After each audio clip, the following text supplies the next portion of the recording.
tardes a todos. Les agradezco muchísimo que nos acompañen a esta plática que hemos organizado con mucha emoción y con mucho gusto para conmemorar el mes del orgullo LGBT. Alejandra es originaria de México, de San Luis Potosí. Reside actualmente en Washington. Es psicóloga, graduada con honores de la Universidad Católica. Y participó, bueno, ganó el certamen de Miss Trans Estados Unidos, de Miss Trans USA en 2019 y participó en, corrígeme el nombre, Ale, pero creo que se llama Miss World, Miss Trans World. Trans Star International en Barcelona. Ah, muy bien. Me alegro muchísimo. Gracias por conectarte y por todo el trabajo que hicimos previamente. Tenemos también a Marven, originaria de la ciudad de Oaxaca, a la que Hola.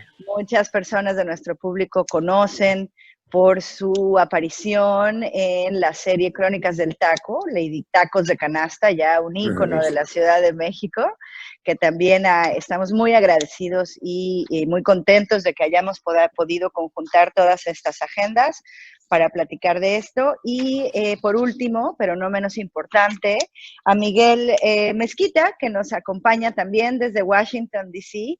Miguel es brasileño, es licenciado en Derecho por la Universidad Federal de Río de Janeiro y tiene una maestría en Derechos Humanos por esa misma institución y otra en Derechos Humanos con distinciones en The Birkbeck College de la Universidad de la ¿cierto?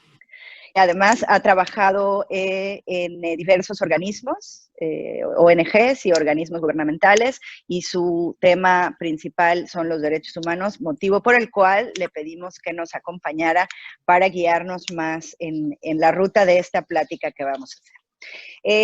Como habíamos platicado en algún momento con los tres individualmente, pero ahora ya juntos, pues como parte de esta conmemoración de Pride, del mes del orgullo LGBT, quisimos concentrarnos particularmente en la comunidad trans, entre otras cosas porque han estado un poco en el meollo de la controversia actualmente en Estados Unidos por las muy terribles manifestaciones de violencia a las que se enfrentan la comunidad trans, particularmente mujeres trans de color, y porque además creemos, y me corrigen si creen que me equivoco, que es de la comunidad LGBT+, parte de la comunidad más invisibilizada y a la que quizá deberíamos darle una plataforma un poco más amplia para que podamos todos trabajar de cerca en la aceptación.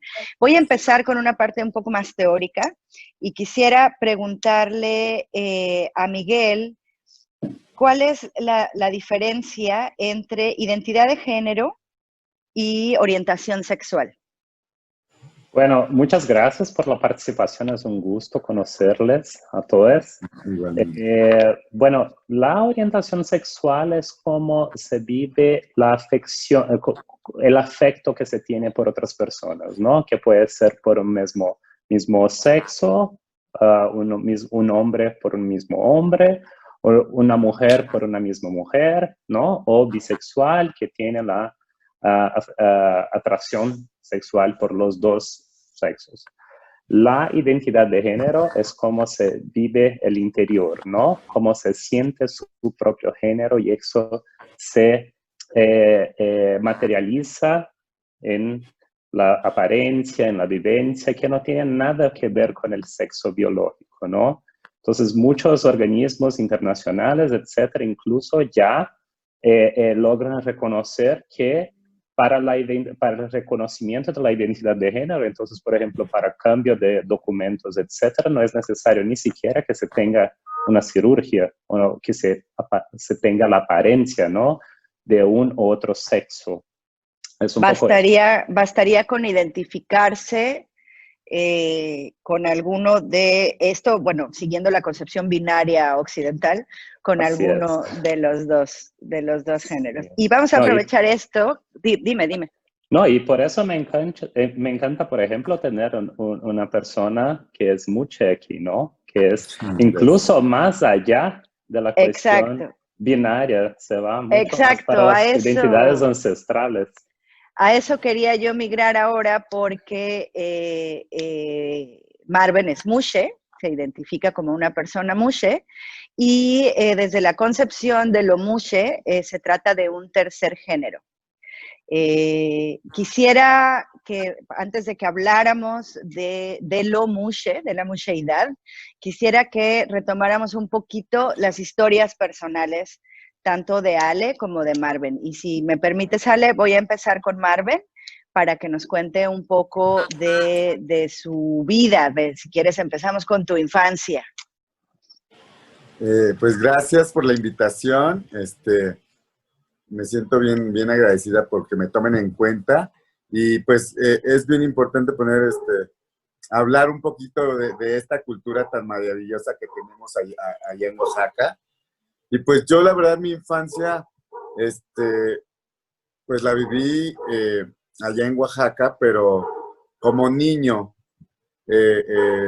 todavía no tenía esa definición todavía de lo que quería. El proceso lo viví aquí en la Ciudad de México y, y pues es difícil. Fíjate que a mí dentro del núcleo familiar no me costó tanto por la misma identidad, pero sí con mi papá tuvo un poco de problemas, de machismo, ¿no? Entonces sí me tuve que enfrentar un poco a eso, pero creo que me fue más fácil que en otros casos. Claro, si quieres después regresamos un poco a hablar de cómo lo mushe es aceptado en la comunidad en Juchitán, donde originalmente se dan los mushes, donde son aceptados casi sin restricciones dentro de la comunidad y cómo eso es diferente para otros miembros de la comunidad LGBT en México y en el mundo. Ale, ¿nos cuentas ahora tú un poquito de tu historia? Muchísimas gracias por tenerme esta tarde aquí con ustedes. Pues yo nací y crecí en México a la edad de 16 años en New York. Actualmente resido en Washington, D.C., pero de mi infancia les puedo compartir que durante toda mi infancia me identifiqué y me sentí como una niña. Sin embargo, yo soy originaria de San Luis Potosí, de un pueblo súper pequeño, entonces no era algo nuevo para ellos, porque en verdad ser una mujer trans no existía allá. O era o ser un niño, o ser mujer, o ser una persona gay. Pero como no había otras expresiones en el pueblo de donde soy, entonces siempre como que se me llevó al camino de... Me identifiqué, o sea, me sentía mujer, pero siempre me identifiqué como un chico gay. Fue hasta llegar acá que tenía esas contradicciones dentro de mí misma y decía, no, pero es que yo no soy un niño gay. Entonces viene acá mi desarrollo como mujer y es cuando comienzo mis terapias, comienzo a ver doctores y por ciertas razones tuve que parar mi transición, pero después continué y más que hecha.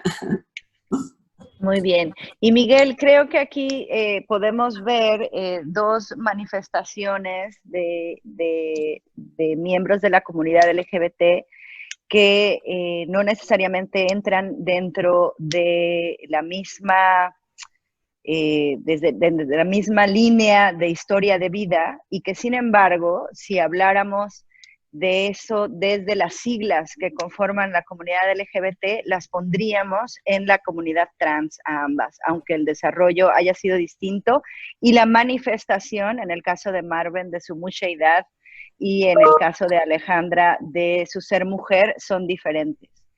¿Cómo podemos migrar, viajar hacia un momento en el que esas etiquetas que yo estoy convencida que son necesarias al exterior de la comunidad, no al interior, para poder entender, desaparezcan y se conviertan en una realidad cotidiana sin que tengamos que encasillar o ponerle palomitas a temas para considerar a una persona algo de lo que implican las siglas LGBTT+. Sí, no, y es interesante conversar sobre eso porque, por ejemplo, sí, yo pienso que son dos puntos distintos, ¿no? El primer punto es una cuestión cultural que es de toda la sociedad. Entonces, ¿por qué es necesario que una persona que se reconoce entonces como una mujer tenga que tener el título, ¿no? O en su nombre o en su nomenclatura, como sea, mujer trans, ¿no? Eso es un punto. Es una mujer, ¿no? Es como se siente, como me siento Miguel, un hombre cis, es una mujer trans también. Y no tiene que poner, yo no tengo que utilizar cis porque las personas trans tienen que utilizar trans, ¿no? El segundo punto es importante en un espacio de tiempo para que se tenga también un cambio cultural, ¿no? Para que se comprenda que existen situaciones más allá solo del binarismo de género, ¿no? Del hombre y de la mujer. Y no solo las personas con identidades ancestrales o las personas trans, pero hay muchísimos. El espectro es muy amplio, ¿no? Existen las personas a género, las personas de género transitorio que están en un género ahora, después pasan a otro, porque la cuestión de género es una construcción social. Y como una construcción social, es una construcción de cultura y las culturas pueden estar más abiertas para los cambios o no. Para el derecho, por su vez, que es el segundo punto que yo quería destacar, tal vez sea importante y para cuestiones más sociales hoy, por ejemplo, porque si consideramos que una mujer trans en la región tiene un promedio de vida de 35 años, para decir que una persona, y eso por cuenta de la discriminación que están expuestos, ¿no? Decir que esa persona se retira a los 65 años, como es el promedio de la edad de retiro en los países, es un error, ¿no? Porque las mujeres trans nunca van a alcanzar los 65 años. Muchas veces. Hay casos y casos, pero en su mayoría no. Entonces es importante para tener ese punto de fluidez, de aceptación social, al mismo tiempo desnaturalizar como que no existen diferencias, pero para el derecho es importante para tener en su visión las necesidades, las necesidades específicas de cada persona. Así es. Y retomando el tema del género, de la identidad de género como una construcción social, en algún momento hablé con Ale y con Marven y hablamos de sus pronombres. Alejandra habló de que sus pronombres era ella. Y en el caso de Marven, dijo, no hay tal cosa porque es un tercero y porque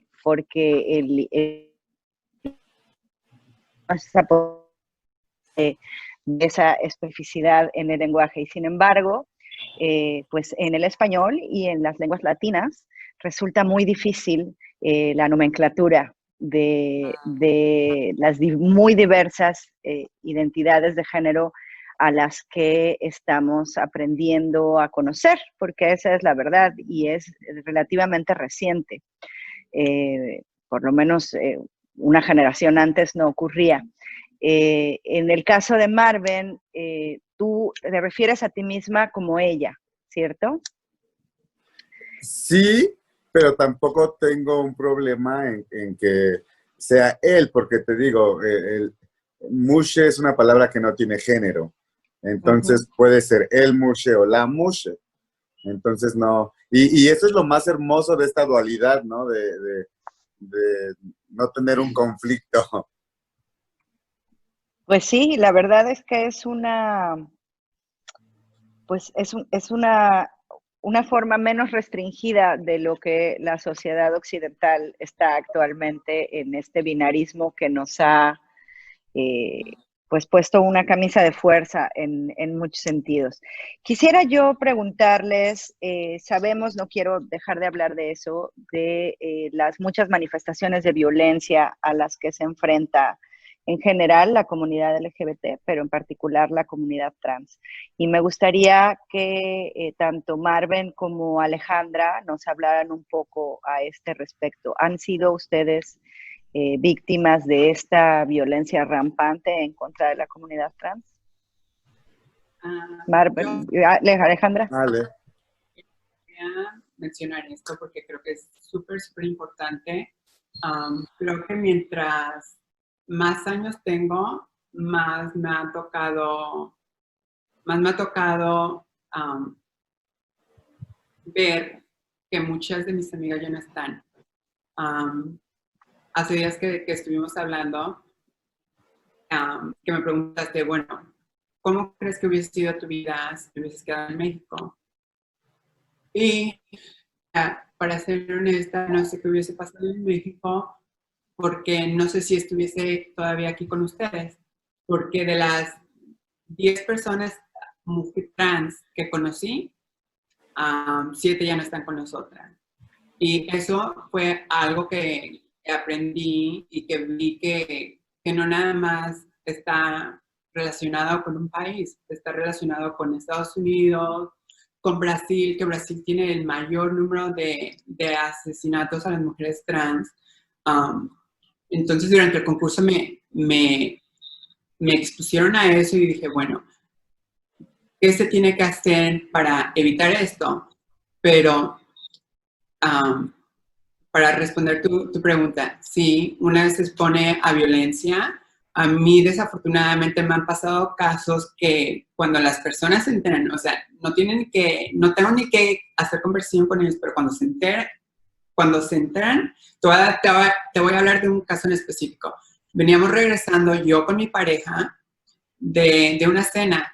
Se nos hizo súper fácil caminar 3 cuadras cuando de repente viene un tipo transfóbico porque se dio cuenta que soy trans, me atacó y me pegó.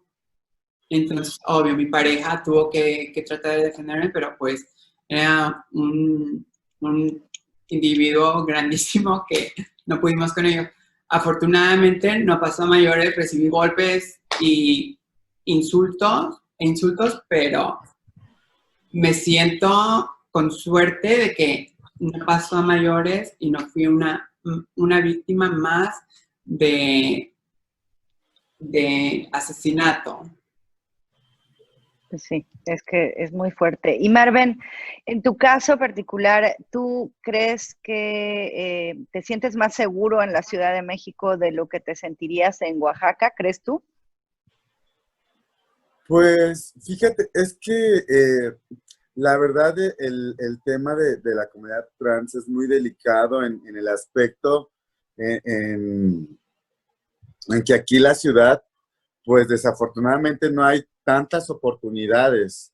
Entonces, entramos en un tema bien complejo porque, digo, afortunadamente ahorita ya tenemos estandartes como Ale, que podemos decir son chicas trans que tienen un título, que tienen un trabajo, que se dedican a algo.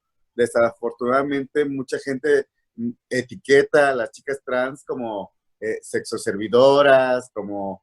Entonces, estamos muy etiquetadas con esa marca, ¿no? Entonces, es muy difícil tratar de ir limpiando, pero es bien orgulloso también de que haya muchas personas como Ale, como muchas chicas trans que yo conozco, que son personas estudiadas, trabajadoras y que están poniendo, pues, tratando de cambiar un poco este método, ¿no?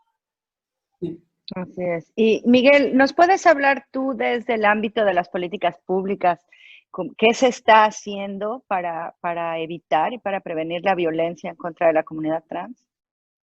Sí, claro. No, existen distintos ejemplos. Hay ejemplos regionales, como por ejemplo algunas decisiones de cortes regionales, ¿no? Como la Corte Interamericana. que reconoció la vivencia de la identidad de género, entonces es una cosa que se reconoce desde una perspectiva interna de la persona.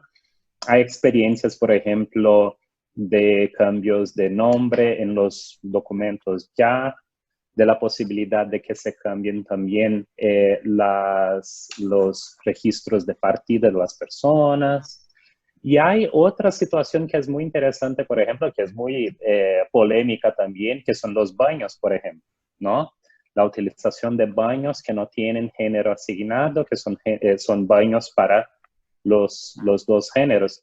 Y es interesante conversar un poco sobre eso porque en ese punto de la política que es muy polémica, una vez yo estaba con una amiga conversando y me acuerdo que era una mujer, es una mujer cisgénero, y ella puso, pero si estoy en el baño, yo no me siento segura que un hombre pueda estar en ese baño también, entonces una persona trans puede ser un hombre que está, ¿no? Y es una cuestión muy compleja porque que las mujeres tengan que pensar que no se sienten seguras no es un problema de las mujeres o del baño, es un problema de la sociedad que no hace el espacio seguro, ¿no? Porque no es cierto que nadie se sienta inseguro de estar en un baño. Entonces, el cambio cultural es muy importante y muchos de los estados han avanzado muchísimo también con políticas públicas, con educación en las escuelas, que son más inclusivas, que buscan referenciar la diferencia, ¿no? Y a respetar, a aceptar y a que los niños, niñas y adolescentes se acostumbren con eso. Claro. Muy bien. Bueno, ¿Vale? ahora que hablas de política, sí ha habido muchos cambios.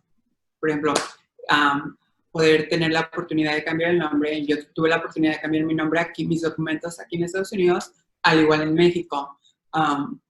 Pero creo que hay más trabajo que hacer, porque sí, la política está envuelta, pero no creo que de verdad están protegiendo los derechos de las mujeres trans. Y para poner algo más, para que nos ponga a pensar, es de que, o sea, mientras más visibilidad hay, más protección hay, creo que ha habido más registros de mujeres trans asesinadas. Entonces, ¿a qué se debe? No sé, pero no podemos dejar que esto, no sé, o sea, creo que es más de la ¿cómo se dice? Heteronormatividad. Normatividad por las etiquetas que hay. Entonces, creo que sí, se tiene que poner leyes más estrictas que protejan a una. De acuerdo. Y sí. Perdón, tristemente igual aquí en la ciudad de la que comentabas, me puedo sentir igual de indefensa, tanto en Oaxaca como en la Ciudad de México. Acabamos de saber de la muerte de la doctora del IMSS, no recuerdo el nombre ahorita. Elisa. Exactamente, entonces, ¿segura en dónde? Creo que ninguna chica trans está segura en ningún lado. Así es. Sabemos, porque lo hemos visto, que hay más visibilidad y representación de las personas trans en los medios de comunicación, en el cine, en las series de televisión. Especialmente empiezan a ser imágenes de personas trans donde ser trans no es lo más importante de la personalidad de esa persona, no es una característica de su personalidad, es una de las tantas cosas que componen a esa persona, y estamos migrando de el asesino disfrazado de mujer o de siempre solamente la sexoservidora, como decías, Marvin. Sin embargo, me da a mí la impresión que los hombres trans siguen estando subrepresentados en la cultura popular. ¿A qué creen ustedes que se deba eso? Pues en cierta forma yo creo que al machismo, ¿no? Siempre, pues de alguna manera el hombre va a estar más resguardado, ¿no? Entonces, ese es un punto fundamental de todo este tema, el machismo que como cultura pues nos ha mantenido a este nivel. ¿Vale? Buenísima pregunta. Creo que a lo que yo he visto con mis amigos trans, creo que es, sí, nosotras las mujeres trans hemos estado un poquito más expuestas que ellos, entonces aún es mucho más difícil para ellos ser aceptados o ser bien tratados. Entonces para ellos el estar atrás de, por decir, atrás de mí, estar callado, o sea, es mucho más seguro. Y porque aparte que previenen mucha discriminación y violencia.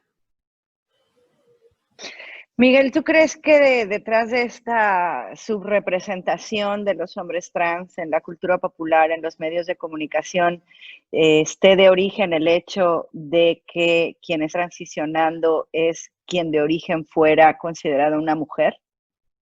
Yo pienso que sí, yo pienso que puede ser como una cuestión cultural, sí.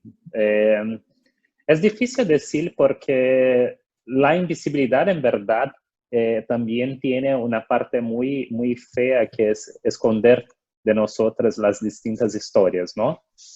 Entonces es muy difícil. Normalmente se ve, por ejemplo, que los hombres trans, las mujeres trans históricamente han tenido una lucha mucho más también fuerte en ese punto porque sus cuerpos se distancian muchísimo del cuerpo del hombre, ¿no? Entonces eso genera también en la sociedad una reacción. Muchas veces eso es el punto.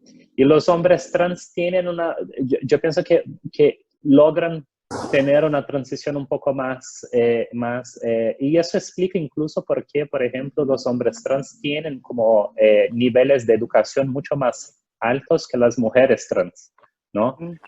Que muchas veces se van a la cuestión, se ven obligadas a ir a la cuestión del trabajo sexual y que las conecta con ese proceso de discriminación, de estigmatización, que solo hacen trabajo sexual, ¿no? Es una pregunta difícil de contestar. Bueno, recientemente preparándome para esta entrevista supe del término que en inglés, no sé, la verdad me disculpo porque no lo conozco en español, la literatura a la que tuve acceso estaba en inglés, y es este término de vivir stealth, ¿no? De miembros de la comunidad trans que no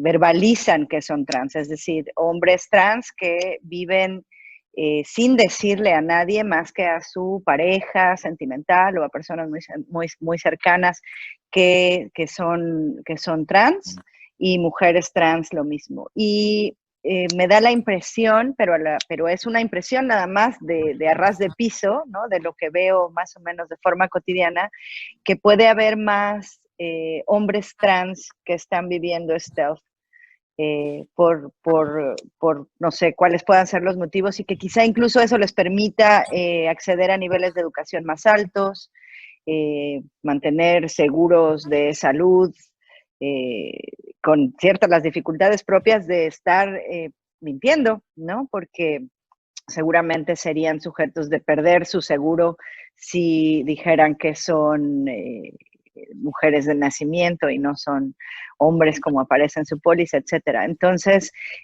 pues en ese sentido creo que nos falta mucho trecho, del que nos falta además con las mujeres trans, pues también con los hombres trans, porque siguen siendo, me parece a mí, incluso más invisibles, como dices tú, quizá a su favor en algunas situaciones, ¿no? Quizá menos expuestas a formas de violencia muy específicas a las que sí se enfrentan las mujeres trans. Marven, como parte de lo que queremos hacer es pues poner esto a disposición de la gente y hablarlo y que se convierta en una cosa natural para que con suerte algún día tengamos que quitar las etiquetas y podamos nada más decir hombre, mujer o cualquiera de los dos para salirnos del esquema binario. Te quisiera preguntar, y también a Alejandra en su oportunidad, ¿qué cosas, por ejemplo, no debe uno preguntar cuando conoce a una persona que se identifica como trans y que la gente tenemos la pésima costumbre de ser impertinentes y de querer saciar nuestra curiosidad a costa de el otro, ¿no? De la comodidad del otro? Fíjate que, digo, es un tema bien complejo, pero por mi parte, o como por mi persona, yo trato ya de, no es de que te acostumbres, ¿no?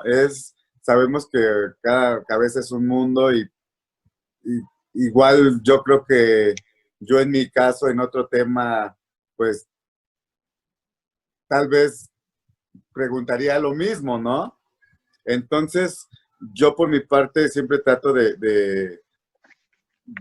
me han llegado a preguntar los niños en el puesto de los tacos ¿y tú qué eres, no? Entonces, es bien complicado también decirle a un niño, porque pues soy un mushe, y el niño dice, ¿y qué es un mushe? ¿No? Entonces, es bien complicado, pero yo en este caso con los niños les trato de decir, yo soy una persona diferente, con gustos diferentes. A mí me gusta el chocolate y a ti no te puede gustar, ¿no? Es un ejemplo muy, muy sencillo, pero pues es al final así, somos al final diferentes, ¿no? O sea,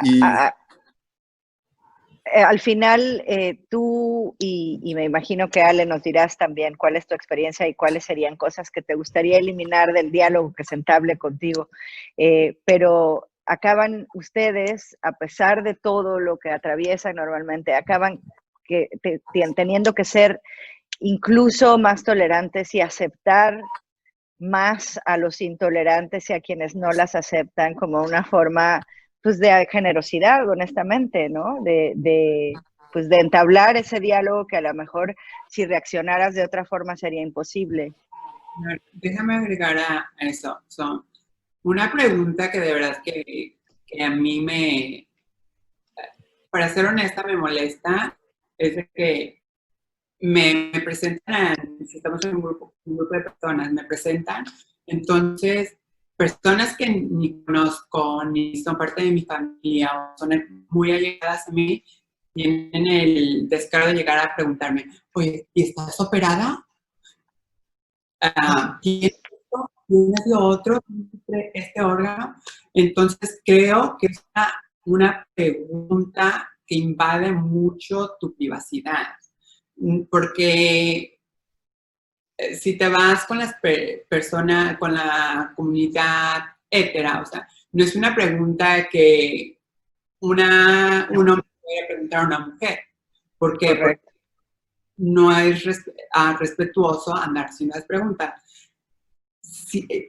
Ha llegado el caso que me han hecho la pregunta, pero con mucho respeto, entonces depende de mí si decido contestar la pregunta, pero al menos que sea la persona demasiado respetuosa y de verdad quiera informarse o educarse sobre el tema. Pero puedo decir que la mayoría de las veces, o sea, yo mejor ni contesto y trato de evadir la pregunta. Pues sí, porque finalmente que en nuestro caso creo que es lo mejor que podemos hacer, como dicen, es ser más tolerantes y sí, es yo creo de reconocer, como a Ale, que es una pregunta súper incómoda, pero se le reconoce más que ella todavía puede ser más tolerante ante esta, pues, falta de cultura. Pues sí, porque finalmente me imagino que les llegan a hacer preguntas que esa misma persona no le haría a ninguna otra persona, ¿no? Y que sería de mala educación hacerle a otra persona, que no se le ocurriría siquiera, ¿no? Entonces, esta permisividad en en tratar de saciar mi propia curiosidad a cargo tuyo, ¿no? Esta es tu obligación explicarme porque yo no entiendo. Y cuando en realidad lo que es nuestra obligación es informarnos y exponernos a más fuentes de información diversas y a más personalidades y a más comunidades para aprender. No es obligación de las comunidades propias educarnos, aunque pues a veces les ponemos esa carga. Miguel.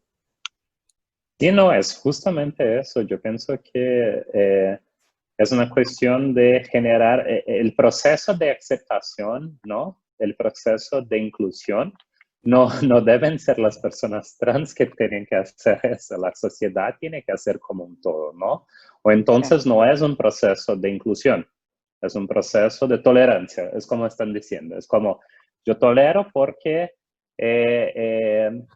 yo tengo que, porque es bonito socialmente, pero nunca se va a tener un proceso de real inclusión de las personas. Es como, no, es normal estar aquí, porque, y normal es un término muy distinto, ¿no? Muy difícil de utilizar también, pero normal en el sentido de que no causa espanto, no causa incómodo, no causa, ¿no?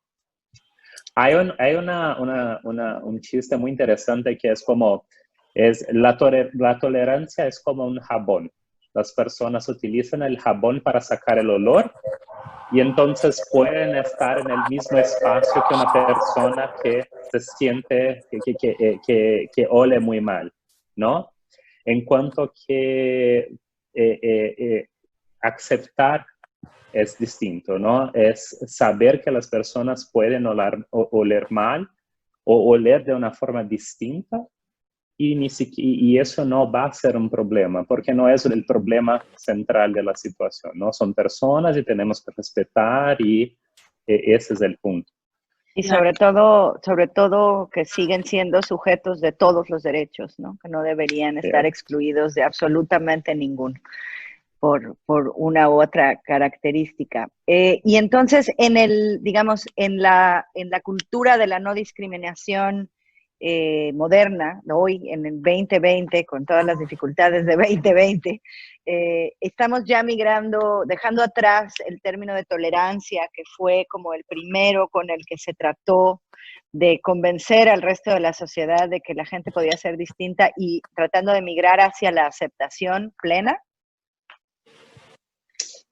Yo pienso que sí, no sé con ustedes qué piensan. Yo pienso que la mejor cosa siempre es escuchar quién está en la situación. ¿Qué opinan Ale y Marvin? Creo que en este caso esto está muy conectado con la heteronormatividad porque, por decir, ¿cómo puedo explicar esto? Una vez comenzamos a romper este esquema de la heteronormatividad, creo que es cuando comenzamos a romper esas etiquetas. Entonces, para mí, el papel que yo quiero jugar ahora, porque no creo que estamos ahora tan educados en el tema, por decir, para yo decir, ¿sabes qué? Ya me voy a quedar atrás, yo no me voy a meter en esto, pero creo que para mí es importante educar a las personas y comenzar a romper estos esquemas para que un día en el futuro, o sea, nos miren como normales, o sea, que nos respeten, que somos normales, pero por las mismas etiquetas que nos han puesto, nos han excluido de muchas cosas que la gente hetera tiene derechos a. Así es. Y Marvin, a partir de tu aparición en las crónicas del taco, donde pusiste en un lugar prominente tanto tu actividad en la cocina como tu persona Mushe, ¿has tenido oportunidad de participar más activamente en alguna organización? ¿Te interesa? ¿Es algo que te interesa hacer o es algo que prefieres dejar de lado? ¿Cuál es la situación en ese Pues caso? fíjate que desde el principio ya estábamos como interesados en ese tema y claro que Lady Tacos de Canasta nos vino a traer muchos proyectos para con la comunidad. Estoy feliz de que aparte Lady Tacos de Canasta sea como... esto que pasó con Lady Tacos de Canasta es bien bonito porque que un personaje pueda reunir a la familia completa, al papá, a la mamá, niños, abuelos, eh, eh, pues está dando un poco de abriendo una brecha para una nueva educación de aceptación, ¿no? Entonces creo que el papel de Lady Tacos de Canasta es seguir haciendo este trabajo, que por una parte es un poco dar visibilidad a la cultura, a la tradición, y por otra parte, pues, hablar de esta familia que nos pueden volver como mushes, ¿no? Tenemos una familia que nos respalda, que nos quiere, que nos acepta, que nos respeta. Entonces, empezamos por ahí. Si yo tengo en mi casa una familia que me quiere, que me acepta, que me respeta y que me apoya, por supuesto, en la sociedad tengo que merecer lo mismo.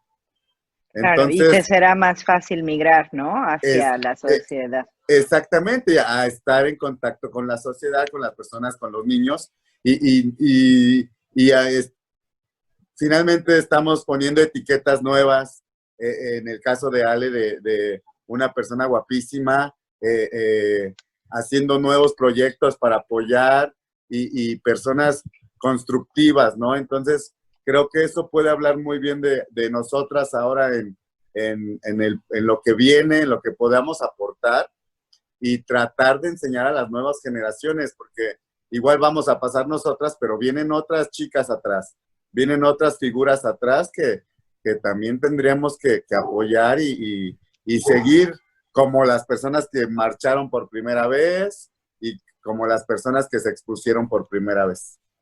Así Déjame es. a este punto. Um, y creo que hay ya están desapareciendo, porque ahora algo que es importante para mí no nada más es venir y sabes que soy discriminada, nos están matando. Sí, es importante, pero también creo que es muy, muy importante exponer las personas en las que nos estamos convirtiendo. Por ejemplo, durante mi concurso en Barcelona, la organización estaba demasiado enfocada en seleccionar a la representante que tuviera aquella educación. Durante el concurso había doctoras, había abogadas, había psicólogas, había personas de negocios. Entonces, creo que es hora de que nos sigamos exponiendo y mostrándole a la sociedad, para mostrarle a la sociedad de que ya somos más, porque ya no estamos aquí para decir, nosotras también vamos a poder hacer esto, porque ya lo estamos haciendo. Claro. Y por último, quiero hacer nada más una última pregunta a Miguel, porque creo que es un tema importante y si ustedes quieren también elaborar al respecto. ¿Cómo damos la batalla por la no discriminación y por la inclusión desde la interseccionalidad? ¿Cómo una persona trans, migrante, latina o en el caso de Marven, mushe, indígena, ¿cómo elige esas batallas? Porque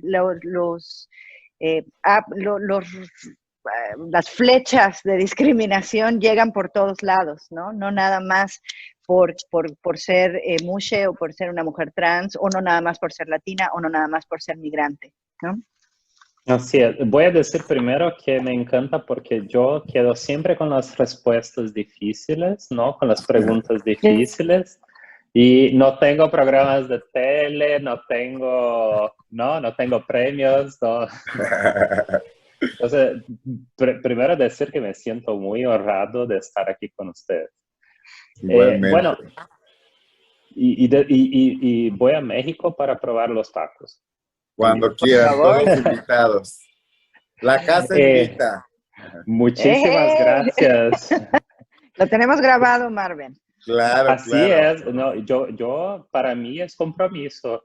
Ya. No, pero yo pienso que la interseccionalidad bueno, voy a intentar construir una respuesta para eso en un tiempo muy corto. Yo pienso que la interseccionalidad es difícil, ¿no? Es un problema muy difícil. Solo una persona que es migrante, que es latina, que es trans o que es de una población indígena, trans o que es LGBTI de los distintos puntos, orientación sexual, identidad de género, puede decir cuán difícil es sentir el peso de la discriminación, ¿no? Yo pienso que todos nosotros sentimos eso todo el tiempo. Y son distintas discriminaciones, principalmente cuando llegan con los distintos pesos de la discriminación de ser migrante, de la discriminación de ser trans, de la discriminación de ser afro muchas veces también, Claro. ¿no? De ser una persona con discapacidad. Y el proceso es, personalmente, para mí, es un proceso de cambio cultural, ¿no? Es un proceso de educación, es un proceso de educación emancipatoria, ¿no? De una educación que no sea una educación de repetición, de que se va a escuela, pero que las niñas, los niños, los niñes puedan refletir de cómo son, de los distintos puntos de la diferencia y comprender que la diferencia es rica, ¿no? Nosotros somos ricos porque tenemos diferencia. Imagínate si fuéramos solo un único color, tuviéramos solo una única color, una única, ¿no? Por eso que me encanta, porque yo veo que Marvin está como toda con colores también, Ale, también Perdón, pero es con que color, y yo estoy a mí, súper como aburrido a mí sí aquí. me gana Sí, mucho yo esto también. del mes del orgullo. Así es. Entonces, yo pienso que la diseminación de una cultura, ¿no? Y un proceso de una educación, de una educación que haga con que los niños, los niños tengan un proceso de pensar que la diferencia es rica y que vivir la diferencia es importante y es interesante también, es el punto tal vez de partida para un proceso hacia el cambio contra todas las formas de discriminación, ¿no? No solo la cuestión de identidad o expresión de género, como las distintas otras. Sí, ahí es Tan donde, fácil que suena. Así es. no, sí, creo que es una pregunta demasiado difícil porque creo que aquí es donde la educación o la información, más que nada, porque no necesariamente tienes que tener un título universitario para estar informado qué es lo que hay, qué es lo que las diferentes culturas, las diferentes personas, las diferentes razas, porque creo que cuando las personas están acostumbradas a una sola cultura, entonces llega alguien diferente a ellos y los ponen en la periferia. O sea, no existen. No, ahí es cuando existe la discriminación. Entonces, que mientras más educación, más información hay sobre, en este caso, la comunidad trans y la comunidad mushe, entonces más normal se hace a la sociedad, se le hace el tema. Así es, Marvin. Yo creo que al Lady Tacos de Canasta, que finalmente es un fenómeno viral, y empezó como una burla, le tratamos dar la vuelta, yo le traté de dar la vuelta bueno, aparte de que vendo tacos, les puedo ofrecer mi cultura, ¿no? Y de alguna manera yo creo que en ese aspecto México ya se está como rescatando otra vez sus culturas, sus pueblos, sus vestidos, sus tradiciones, y de alguna manera eso pues le ha ayudado mucho a Lady Tacos de Canasta, y me parece que aunque se está terminando, sí es un medio muy importante que le podemos enseñar a nuestros niños de somos tan diferentes como nuestras culturas, nada más. Así es, y volvemos entonces al punto de la importancia de la representación, y aprovecho entonces yo aquí para agradecerles a las dos por ser dignísimas representantes de la maravillosa diversidad que ustedes representan. Miguel, te agradezco a ti que hayas aceptado platicar con nosotros. Alejandra, Marven, que nos hayamos podido conectar y que hayamos podido reunirnos de forma virtual con la esperanza de podernos ver en persona todos pronto, de que nos venga Carmen, de que vayamos para allá a comer tacos todos juntos, que nos podamos dar un abrazo y que nos hayan acompañado a celebrar este mes del orgullo LGBT aquí desde el Instituto. Con mucho orgullo siempre. Muchas gracias. Gracias a todos.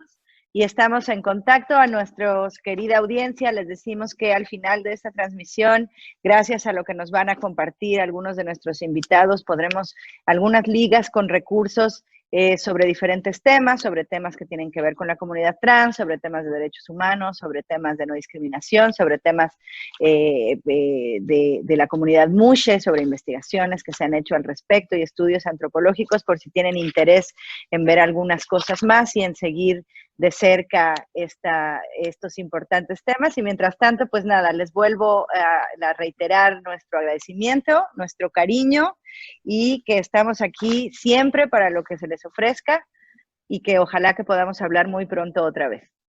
Gracias. Gracias. Al contrario, gracias a ustedes. Adiós. Gracias. Les vaya bien.